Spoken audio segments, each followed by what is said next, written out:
At 2 a.m., the room was silent except for the faint glow of his phone lighting up his tired face. The boy lay on his bed, staring at the screen as if it held the answer to something he could not name. He refreshed it again, then again, waiting for a message, a like, anything that would tell him he mattered. Each second felt heavier, like time was stretching to test him. Beside him, his small gray cat sat quietly, watching him with slow, blinking eyes. The cat did not move, did not react, as if it already understood something he did not. He picked up the phone again, his fingers moving without thinking, almost like a habit he could not control. For a brief moment, the screen lit up, and his chest felt lighter, like he could breathe. But when it went quiet again, the emptiness returned, deeper than before. He stared at the silence, wondering why it felt louder than noise. Somewhere inside, a small voice asked if he was only real when someone else noticed him, but he quickly pushed it away, afraid of the answer it might give. The cat curled its tail around its body, calm and complete, as if it needed nothing to exist, and that quiet truth made him feel even more restless. The next day, nothing looked different, but everything felt heavier inside him. He walked through his routine with the same invisible weight, checking his phone between moments, during conversations, even when nothing had changed. It was no longer a choice, but a quiet pull he could not resist. Each time the screen stayed silent, his thoughts began to twist, asking questions that slowly shaped how he saw himself. Maybe they were busy, he told himself, but another voice whispered that maybe he was simply not important enough.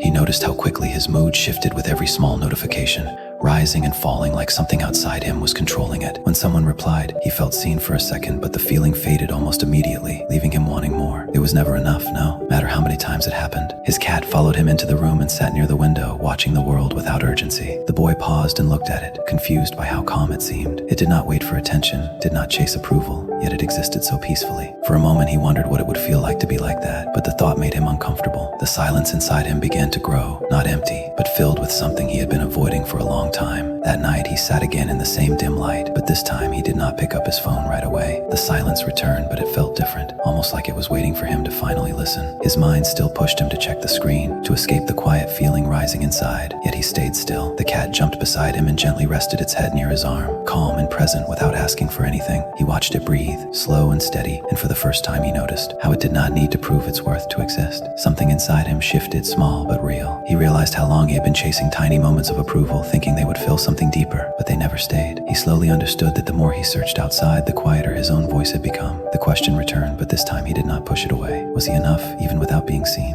He took a slow breath, letting the silence answer in its own way. It did not give him instant comfort, but it gave him something more honest, and maybe that was where it began. If you are benefiting from our topics, please subscribe, like, and turn on the bell notification so you can see our new videos early.